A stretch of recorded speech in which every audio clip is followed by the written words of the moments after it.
Assalamualaikum warahmatullahi wabarakatuh. Perkenalkan, kami dari kelompok 12 kali ini akan menjelaskan materi mengenai jarima dan juga macam-macamnya. Pertama-tama saya akan memperkenalkan anggota dari kelompok 12. Yang pertama yaitu Nurul Amalina, yang kedua yaitu Yuni Rahmawati, dan yang ketiga saya sendiri, Indah Peritosari. Baik, untuk selanjutnya kita akan langsung menuju ke materi atau pembahasan pertama, yaitu mengenai pengertian dari jarimah. Pengertian jarimah. Dalam fikih jinayah, jarimah disebut dengan tindak pidana. Jinayah secara bahasa ialah nama dari hasil perbuatan seseorang yang buruk. Pengertian jarimah secara bahasa ialah melakukan perbuatan-perbuatan maupun hal-hal yang dipandang negatif atau tidak baik, dibenci oleh manusia karena pertentangan dengan keadilan, kebenaran, dan juga jalan yang lurus, yakni agama. Pengertian jarimah secara umum ialah pelanggaran terhadap perintah dan larangan agama, baik pelanggaran tersebut berakibat pada hukuman duniawi maupun hukuman di akhirat. Perbuatan pidana atau tindakan pidana adalah perbuatan yang dilarang oleh suatu aturan hukum, larangan yang disertai dengan ancaman yang berupa pidana tertentu. Dapat juga dikatakan bahwa perbuatan pidana ialah perbuatan yang oleh suatu aturan hukum dilarang dan diancam pidana. Jadi, dapat disimpulkan bahwa pengertian dari tindak pidana adalah suatu perbuatan yang dilakukan oleh manusia yang dapat bertanggung jawab, di mana perbuatan tersebut dilarang atau diperintahkan atau dibolehkan oleh undang-undang hukum pidana yang diberi sanksi berupa sanksi pidana. Jika orang yang melakukan perbuatan tersebut dalam kondisi gila atau di bawah umur, maka ia tidak dikenakan hukuman, karena ia orang yang tidak bisa dibebani pertanggungjawaban pidana. Poin selanjutnya yaitu dasar hukum jarimah. Dasar hukum jarimah atau tindak pidana yaitu bersumber dari ayat-ayat atau nas Al-Quran. Ayat tersebut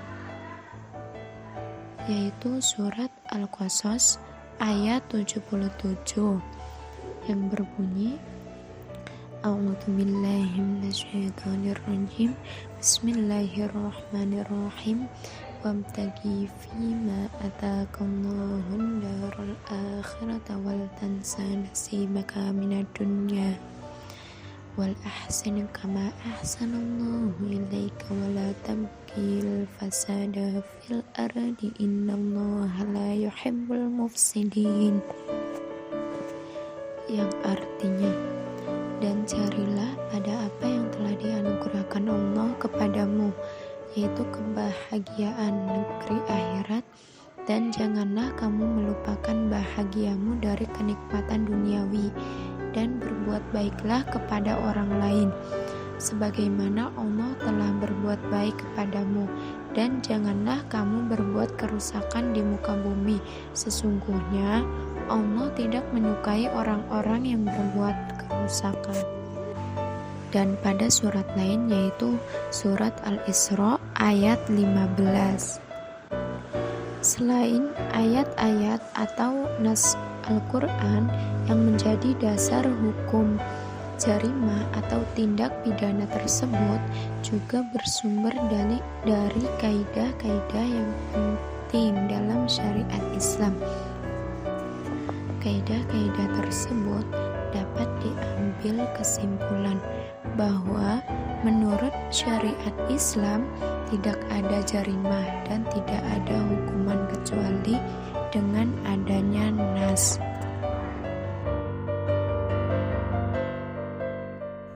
Baik, perkenalkan, nama saya Indah Peritosari. Kali ini saya akan menjelaskan materi mengenai macam-macam jarimah. Jadi, jarimah itu sebenarnya sangat banyak macamnya dan ragamnya, tetapi secara garis besar dapat dibagi dengan meninjaunya dari beberapa segi. Yang pertama yaitu ditinjau dari segi berat ringannya hukuman. dibagi menjadi 3, yaitu yang pertama jarimah hudud, yang kedua yaitu jarimah qisas dan diyat, dan yang ketiga yaitu jarimah ta'zir. Baik, yang pertama jarimah hudud. Jarimah hudud adalah jarimah yang paling serius dan paling berat dalam hukum pidana Islam. Ia adalah bentuk jarimah terhadap kepentingan publik. Namun demikian tidak berarti bahwa jarimah hudud tidak mempengaruhi kepentingan pribadi sama sekali. Jarimah hudud ialah jarimah yang diancam hukuman had. Apa sih yang dimaksud dengan hukuman had? Hukuman had adalah hukuman yang telah ditentukan oleh syarak, yang merupakan hak Allah. Nah, dari pengertian tersebut dapat kita ketahui bahwa ciri khas dari jarimah hudud adalah sebagai berikut. Yang pertama yaitu hukuman tertentu dan terbatas, dalam arti bahwa hukuman tersebut telah ditentukan oleh syarak dan tidak ada batas minimal dan maksimal. Hukuman tersebut merupakan hak Allah semata-mata, atau kalau ada hak manusia di samping hak Allah, maka hak Allah yang lebih dominan. Oleh karena itu, hukuman had merupakan hak Allah, maka hukuman tersebut tidak dapat digugurkan oleh perseorangan, baik orang yang menjadi korban ataupun keluarganya, ataupun oleh masyarakat yang diwakili oleh negara. Menurut Muhammad ibnu Ibrahim ibnu Jubair, yang tergolong dalam jarimah hudud ada 7 macam. Yang pertama zina, yang kedua murtad, yang ketiga pemberontakan, yang keempat tuduhan palsu telah berbuat zina, yang kelima pencurian, yang keenam perampokan, dan yang ketujuh atau yang terakhir minum minuman keras. Dengan demikian, hukuman yang termasuk dalam hak Tuhan atau hak Allah ialah setiap hukuman yang dikehendaki oleh kepentingan umum masyarakat, seperti untuk memelihara ketentraman dan keamanan masyarakat, dan manfaat penjatuhan hukuman tersebut akan dirasakan oleh keseluruhan masyarakat. Nah, seperti itu penjelasan mengenai jarimah hudud. Untuk poin kedua yaitu jarimah qisas dan diyat. Kategori berikutnya adalah qisas dan juga diyat. Sasaran dari kejahatan ini adalah integritas tubuh manusia, sengaja atau tidak sengaja. Ia terdiri dari apa yang dikenal dalam istilah hukum pidana positif sebagai kejahatan yang terhadap manusia atau crime against person. Yang termasuk dalam jarimah qisas dan diyat ini, yang pertama pembunuhan sengaja, yang kedua pembunuhan menyerupai sengaja, yang ketiga pembunuhan karena kesalahan, yang keempat penganiayaan sengaja, dan yang terakhir penganiayaan tidak sengaja. Baik qisas maupun diyat, kedua-duanya adalah hukuman yang sudah ditentukan oleh syarak. Perbedaannya dengan hukum had adalah bahwa hukum had merupakan hak Allah, sedangkan qisas dan diyat merupakan hak manusia atau individu. Di samping itu, perbedaan yang lain adalah karena hukuman qisas dan diyat merupakan hak manusia, maka hukuman tersebut bisa dimaafkan atau digugurkan oleh korban atau keluarganya, sedangkan hukuman had tidak bisa dimaafkan atau digugurkan. Jarimah qisas diyat kadang-kadang disebut oleh para fuqaha dengan jinayat atau al-jirah atau at-tima. Nah, jarimah yang ketiga adalah jarimah ta'zir. Jarimah ta'zir adalah jarimah yang diancam dengan hukuman ta'zir. Pengertian ta'zir menurut bahasa ialah ta'dzib atau memberi pelajaran. Ta'zir juga diartikan ar-rad wa al-man'u, artinya menolak dan mencegah. Akan tetapi menurut istilah sebagaimana yang dikemukakan oleh Imam Al-Mawardi, ta'zir itu adalah hukuman atas tindakan pelanggaran dan kriminalitas yang tidak diatur secara pasti dalam hukum had. Hukuman ini berbeda-beda sesuai dengan perbedaan kasus dan pelakunya. Dari satu segi, ta'zir ini sejalan dengan hukum had, yakni ia adalah tindakan yang dilakukan untuk memperbaiki perilaku manusia dan untuk mencegah orang lain agar tidak melakukan tindakan yang sama seperti itu. Secara ringkas dapat dikatakan bahwa hukuman ta'zir itu adalah hukuman yang belum ditetapkan oleh syarak, melainkan diserahkan kepada ulil amri baik penentuannya maupun pelaksanaannya. Dalam menentukan hukuman tersebut, penguasa hanya menetapkan hukuman secara global saja. Artinya, pembuatan undang-undang tidak menetapkan hukuman untuk masing-masing jarimah ta'zir, melainkan hanya menetapkan sekumpulan hukuman dari yang seringan-ringannya sampai yang seberat-beratnya. Dengan demikian, demikian, dapat kita simpulkan ciri khas dari jarimah takzir itu adalah yang pertama, hukumannya tidak tertentu dan tidak terbatas. Maksudnya, hukuman tersebut belum ditentukan oleh syarat dan ada batas minimal dan ada batas maksimal. Yang kedua yaitu penentuan hukum tersebut adalah hak penguasa. Berbeda dengan jarimah hudud dan kisos, maka jarimah takzir tidak ditentukan banyaknya. Hal ini oleh karena yang termasuk jarimah takzir adalah setiap perbuatan maksiat yang tidak dikenakan hukum had dan kisos, yang jumlahnya sangat banyak.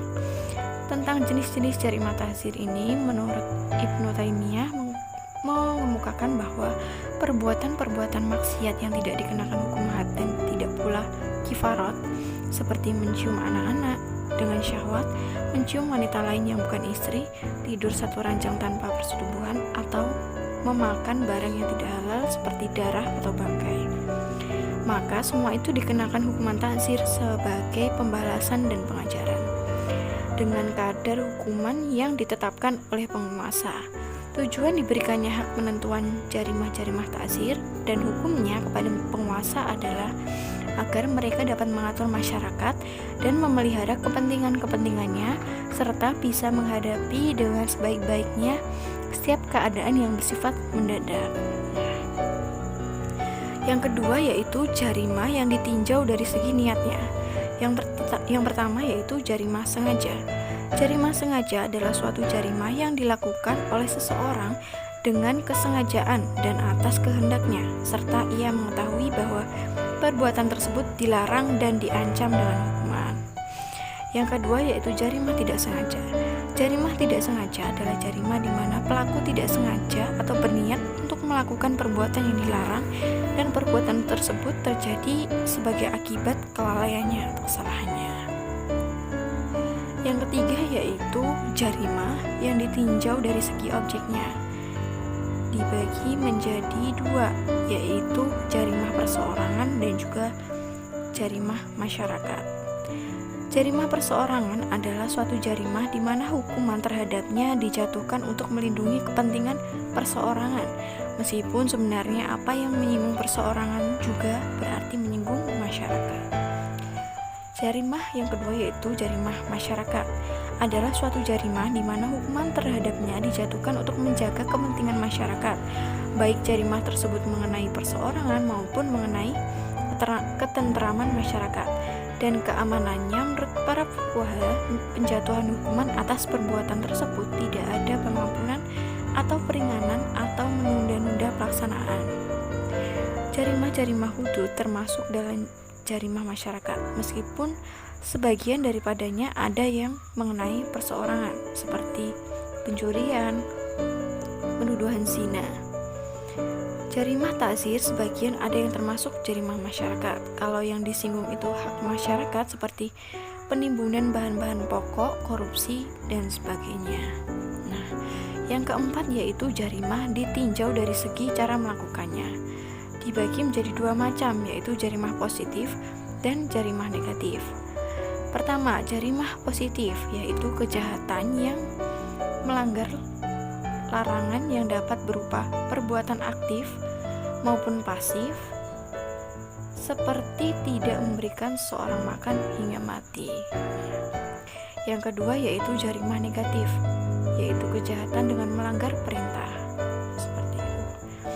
Yang kelima yaitu macam jarimah ditinjau dari segi tabiatnya. Dibagi menjadi dua, yaitu jarimah tindak pidana biasa dan yang kedua jarimah tindak pidana politik. Yang pertama jarimah tindak pidana biasa, yaitu jarimah atau tindak pidana yang dilakukan oleh seseorang tanpa mengaitkan dengan tujuan-tujuan politik. Misalnya mencuri ayam, membunuh, menganiaya, dan sebagainya. Sedangkan yang kedua yaitu jarimah atau tindak pidana politik, yaitu jarimah yang merupakan pelanggaran terhadap peraturan pemerintah atau pejabat-pejabat pemerintah atau terhadap garis-garis politik yang telah ditentukan oleh pemerintah. Misalnya seperti pemberontakan, bersenjata, mengacaukan perekonomian dengan maksud politik, serta perang saudara dan lain sebagainya.